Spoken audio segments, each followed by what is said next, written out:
For 9 years, I lived and breathed strategy at Titan and AMP. Wolf, a sleek, award-winning agency nestled in the heart of downtown Manhattan. I wasn't the loudest in the room.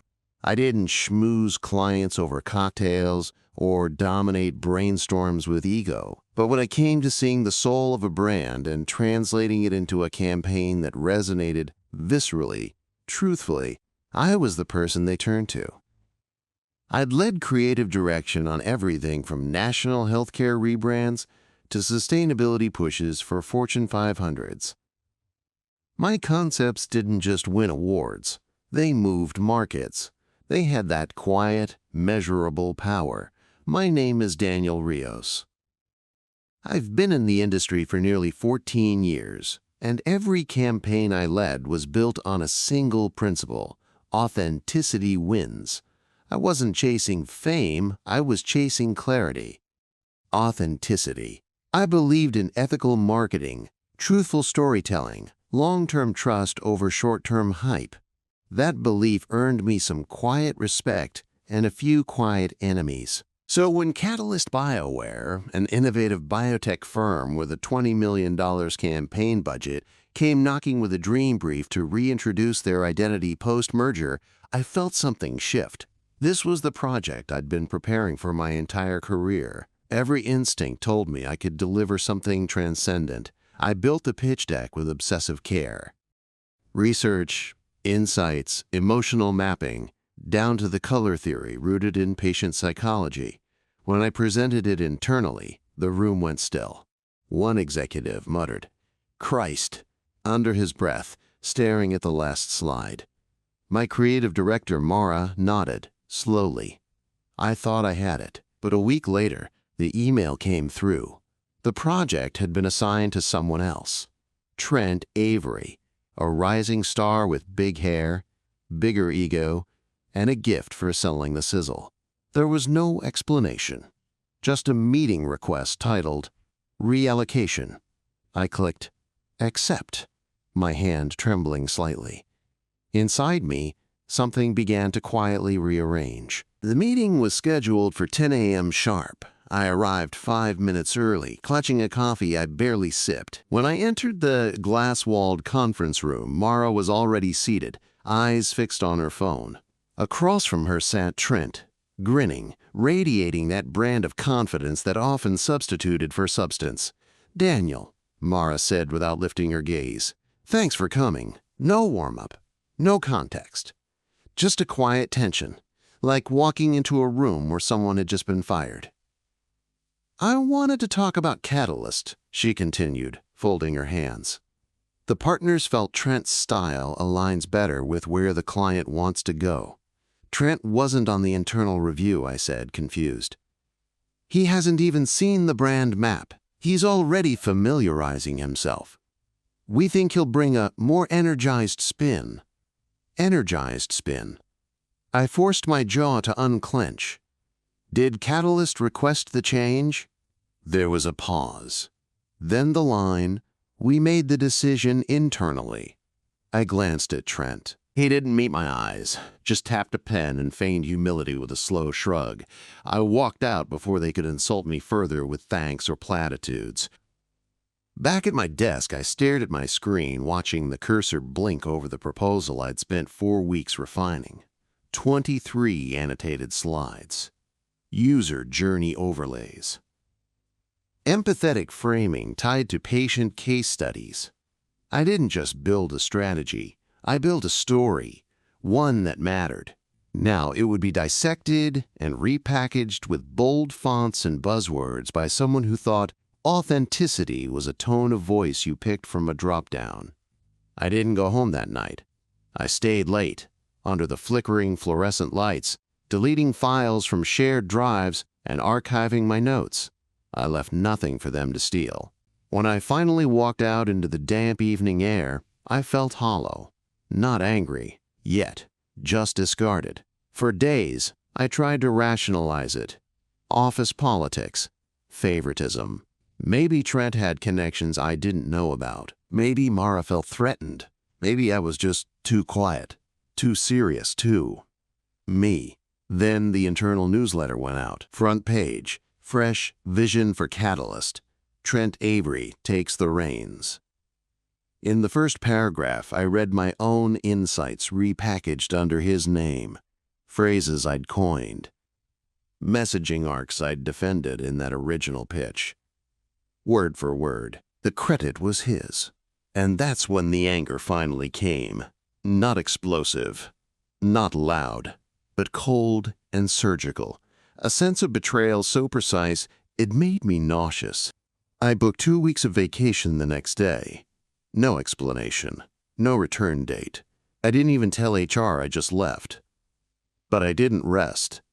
I sat on my apartment floor, surrounded by printouts, scribbles, mind maps.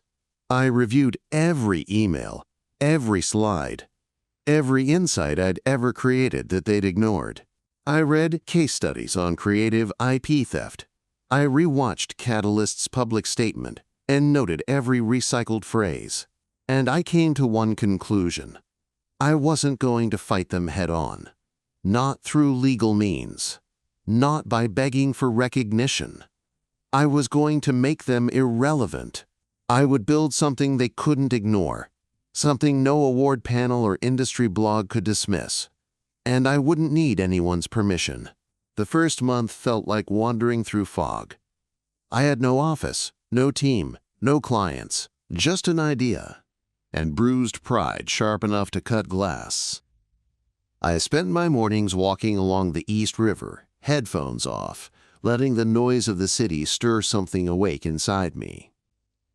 And in the evenings, I outlined everything Titan and AMP, Wolf had lost touch with: ethics, clarity, humility. I called it Forma, not an agency, a collective. No egos, no creative pyramids, no slick suits giving keynotes about disruption. Forma would work only with brands willing to commit to transparency, human-centered campaigns, and long-term impact over viral noise. A refuge for honest storytelling in a world of clickbait and shiny metrics. I didn't have funding. I had savings. Barely 6 months of runway if I lived lean. So I lived lean. I cut subscriptions, sold the designer watch Mara had gifted me after a Cannes shortlist, and set up shop in the corner of a friend's co-working space in Greenpoint. My desk was a wobbly IKEA slab next to a mural of a flamingo in sunglasses. I started small, freelance projects no one else wanted, an ethical food co-op in Vermont, a microbrewery rebrand out of Ohio. I threw myself into their stories like they were Fortune 100 clients. Word spread. Quietly. No ads, no press, just results. By month 5, I'd recruited my first partner, Sofia Alvarado, a UX strategist I'd worked with years ago who'd since burned out on corporate posturing. She had a rare gift for mapping digital journeys that felt emotional, not transactional. We clicked instantly. She didn't ask why I left Titan. She just said, "Tell me what we're building." I told her, "A place that respects the truth." We brought on Jason a few weeks later, an analytics guy who could speak human. He'd been laid off from a big data firm and was tired of being told to fudge numbers to make campaigns look more successful than they were. His spreadsheets didn't lie, and neither did we. We weren't fast. But we were exact. Clients started reaching out, not just small ones, a regional health startup, a green energy provider, a nonprofit fighting medical misinformation. These were organizations desperate for honest guidance and tired of paying top dollar for smoke and mirrors. By the end of year 1, we had 6 full-time team members, 8 contractors, and 1 major account in review. Catalyst BioWare. They'd launched Trent's campaign the previous quarter, a $4.2 million blitz of color, flash, and empty promises. I watched the brand video 3 times. Dramatic music, cinematic hospital shots, and stock footage of smiling nurses. Not one real story. Not one patient voice. A month after launch, their share sentiment dropped. 3 watchdog groups flagged misleading claims about trial accessibility. Investors grew nervous. The marketing budget froze. I didn't reach out. I waited. And then one day, an email arrived in my inbox. Subject: Exploring new partnerships from Catalyst BioWare. It was from Olivia McMahon, their new VP of Patient Engagement. She had joined post-campaign and wanted a reset. She had heard of Forma through a colleague who wouldn't shut up about our nonprofit work. She asked if we'd be open to a conversation. I replied with a time and nothing else. We met on a Tuesday morning. I wore a plain gray sweater and brought no deck. "I'm not going to ask what happened before," Olivia said, setting her phone aside. "But I know it didn't work. And I know you were right." I didn't gloat. I didn't smile. I just nodded and said, "Let's talk about how to fix it."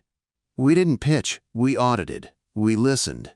We read patient forums, gathered honest stories, and traced exactly where trust had eroded. We built a strategy rooted in those voices.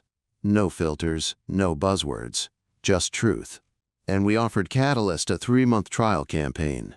Low cost, high transparency, no long-term commitment. They agreed. 3 weeks after launch, their inbound engagement doubled. Patient signups climbed. A health influencer picked up our campaign organically. Within 6 weeks, they'd recovered the majority of their brand trust index, and their board-approved full re-engagement. They dropped their contract with Titan and AMP, Wolf. Olivia emailed me privately a week later. They didn't even fight for it. I stared at that line for a long time. Then I opened LinkedIn and saw Trent's title had changed from Senior Creative Lead to simply Consultant. No post, no farewell. I closed my laptop and went back to work. The day Catalyst officially signed a year-long contract with Forma, I didn't celebrate. I didn't post. I didn't tell anyone beyond the team. The satisfaction wasn't loud. It was cellular, like the blood in my veins had shifted from humiliation to fuel. From the outside, it looked like another modest agency win. But I knew better. We hadn't just landed a client. We had taken their crown jewel, the one I'd been denied, stolen, erased from, and we'd won it with less money, less flash, and zero ego. Still, I kept my team focused. "This isn't revenge," I told Sophia and Jason in our Monday sync. "This is a case study. We built it clean, transparent, replicable. We poured ourselves into the rollout, a phased reintroduction, grounded in empathy, real patience, interviewed, filmed, respected. No filters, no scripts." Olivia fought for internal approvals while we handled the strategy like surgeons. By week 6, our campaign, unseen, not unheard, was being cited in industry publications for its impact. One night, after wrapping edits on a social spot, I got a call from an unknown number. "Daniel," the voice said. Smooth. Practiced. It was Mara. "I heard about Catalyst," she said. Impressive. I said nothing. We should have handled things differently back then. You know how it goes. Internal pressures, deadlines, politics. Trent was, well, he's no longer with us. I let the silence stretch. "I'd love to talk about a partnership," she continued. "I think there's opportunity for Titan and Forma to collaborate. We've had a lot of transitions lately." I almost laughed. "Mara," I said quietly, "you gave away the best work I've ever done, then pretended I didn't exist. That's not fair." "You're right. Fair would have been credit. Instead, you fed my campaign to someone who plagiarized it into a bonfire. Now you're calling me because I'm useful again." She exhaled. The mask slipped, just a little. "You're not the only one trying to stay relevant, Daniel." That line stuck with me long after the call ended. I didn't respond. Not to her. Not to the next 3 emails her business development team sent me either. Forma wasn't for sale. Not in spirit, not in equity, and definitely not for optics. But her call made me curious. I went digging. Titan and AMP. Wolf had lost 3 legacy accounts in the past quarter. Their revenue was down 12%. Employee reviews were filled with phrases like chaotic leadership and favoritism without direction. Trent's exit had shaken morale, and Mara's micromanaging had gone from tolerated to toxic. Meanwhile, Forma was growing. After Catalyst, we signed 2 more healthcare clients and a national campaign for a clean energy startup. Every pitch we made was built on radical honesty, and every brand we partnered with felt heard in ways the industry had forgotten how to offer. But something else was happening too. People started reaching out not just as clients, but as talent. Writers from across the country, designers tired of chasing awards, project managers who'd burned out in agencies where no one listened. They didn't want jobs. They wanted meaning. We interviewed every one of them personally. We asked, "What does integrity look like in your work?" If they hesitated, we passed. By our second year, we had a team of 21. Our Slack was calm. Our timelines were clear. Our clients didn't scream. They thanked us. One of them, a tech nonprofit focused on equitable AI development, invited us to present at their ethics conference. I gave a talk called Marketing Without Manipulation. The video went semi-viral on LinkedIn.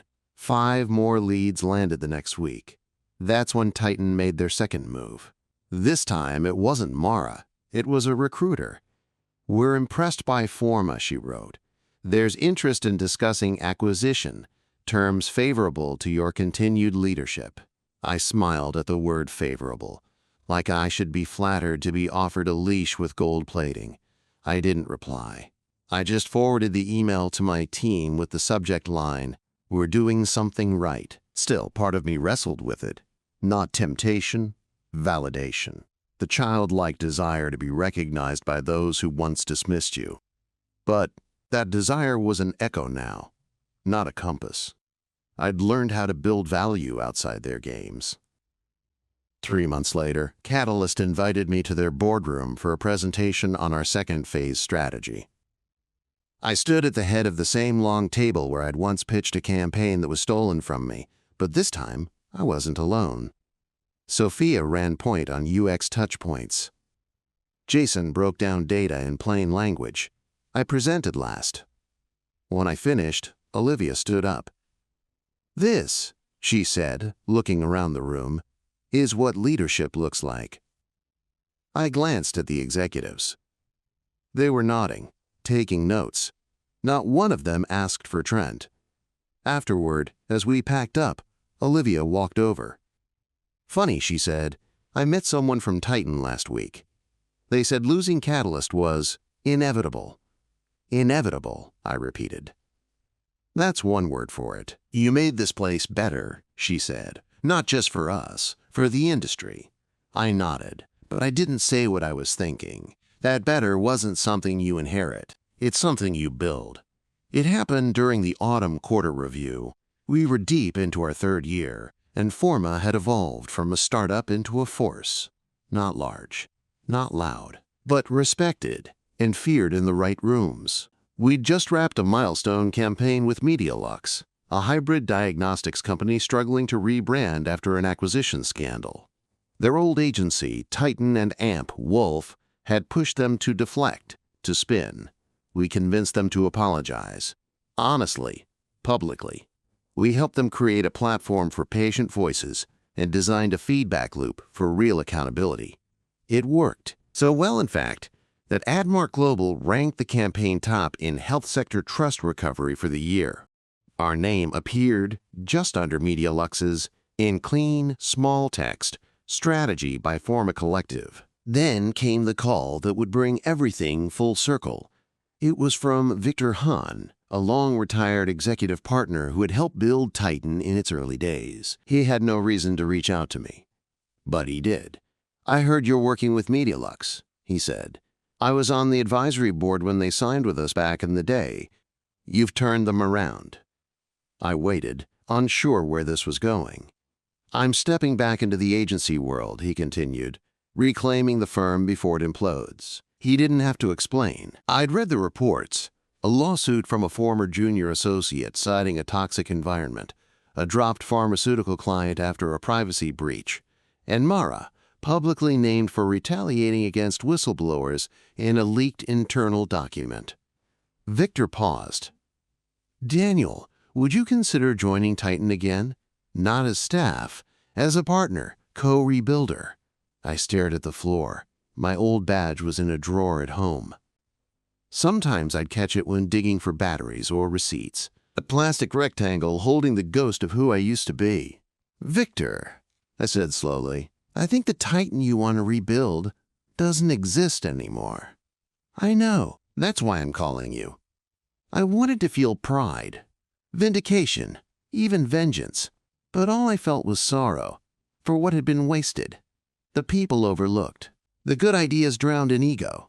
"I can't come back," I told him, "but I'd be willing to mentor whoever takes the lead, if they're building something real." He was quiet for a while. Then he said, "That tells me everything I needed to know." A week later, I got word that Mara had resigned. Not quietly, not with grace. She'd reportedly tried to pin every failed account on junior staff. HR opened an internal audit. It wasn't the scandal that buried her. It was the silence. Her allies disappeared. Her power drained. Someone from Titan forwarded me her departure statement. I read it once, then deleted it. No gloating. No reply. I didn't need a stage to win. Instead, I focused on something bigger. Forma's growth meant we were nearing a threshold. More clients meant more responsibility. We needed infrastructure, leadership systems that wouldn't lose sight of our values. So we launched the Forma Ethical Marketing Fellowship, a 6-month paid program for underrepresented creatives looking to break into the industry without compromising their integrity. Over 200 applicants applied in the first week. We chose 12. Each one reminded me of who I was when I pitched the Catalyst project. Hopeful, brilliant, and dangerously easy to underestimate. One afternoon, I brought the group into our New York workspace. I told them the story, just once. Not out of bitterness, but to show them what's possible when you refuse to be erased. They listened, rapt. No one checked their phone. No one looked away. When I finished, one of them, a quiet designer named Riley, asked, "How did you know not to burn the bridge?" "I didn't," I answered, "but I knew the people on that bridge weren't worth burning for." That night, I walked alone through Soho, past the building where Titan and AMP, Wolf still stood. Their lights were on. A new logo gleamed across the glass, modern, simplified, forgettable. I didn't feel angry. I didn't even feel victorious, just clean. The city buzzed around me, neon and taxi horns, and I realized I'd rewritten my own narrative. Not with revenge, with resolve. Forma wasn't just a company. It was a decision. A decision to never again ask for respect from people who couldn't give it. A decision to build what I wished had existed when I was silenced. Sometimes I still wake up at 5:37 a.m., the exact time my alarm used to go off when I worked at Titan. Old patterns leave slow scars, but now I rise without rush. I make coffee without dread. The mornings belong to me again. 3 years ago, I was erased from a story I'd written. Today, I sign the checks for a company that stands because I refused to vanish. Forma isn't perfect. We've had tense deadlines, disagreements, setbacks, but we resolve them with care, not politics. We've built a space where creatives breathe, not brace themselves, where ideas aren't stolen, they're nurtured. And what's wild is that we didn't just survive, we redefined the model. Clients no longer ask us to go viral, they ask us how to rebuild trust. They come to us not for flash, but for truth. We've run successful campaigns with half the budget of bloated agencies and twice the impact. Not because we found a magic formula, but because we returned to something ancient. Honesty, clarity, and listening. We kept our promises. And we told stories that deserve to be heard. I look at our team. Sophia, Jason, our fellowship alumni, the new hires from cities I've never even visited. And I feel something deeper than pride. It's belonging. Not just mine, but theirs. They believe in what we're building, and more importantly, in how we're building it. I remember one day, maybe a year ago, walking into a pitch meeting and seeing a junior account manager, only 24, take the lead. I stood back, I listened, she nailed it. Every line, every pause, every truth. The client signed before she left the room, and that night I wept, quietly, at my desk, not for revenge, not even for joy, but for the version of me from years ago who thought he had to fight alone. He doesn't anymore. I've learned that the world often underestimates calm strength. It's drawn to noise, to flash, to those who sell louder. But in the long run, integrity leaves a deeper mark. It stays, it builds trust, it endures. That's the legacy I care about. People sometimes ask if I ever regret not staying at Titan. If I miss the prestige, the award shows, the five-star hotels, the industry dinners. I don't. What I missed, was respect. And the difference now is, I don't wait for others to give it to me. I give it to myself. I give it to my team. And they give it back tenfold. Last month, Catalyst invited me to speak at their annual summit. I stood on stage in front of 200 executives, physicians, researchers. I told the full story of the Unseen, Not Unheard campaign, how it was almost lost to spin, how truth won. When I stepped down, Olivia hugged me. She whispered, "You've changed the way we think." Afterward, one of their board members pulled me aside and said, "Your name is showing up in rooms we didn't expect," quietly, but powerfully. And I thought, that's enough. You don't have to scream when your work echoes. So if there's a moral, it's this: dignity is not weakness. Quiet does not mean passive. You can walk away without a scene and still win everything you deserve. The project they stole from me wasn't just a campaign.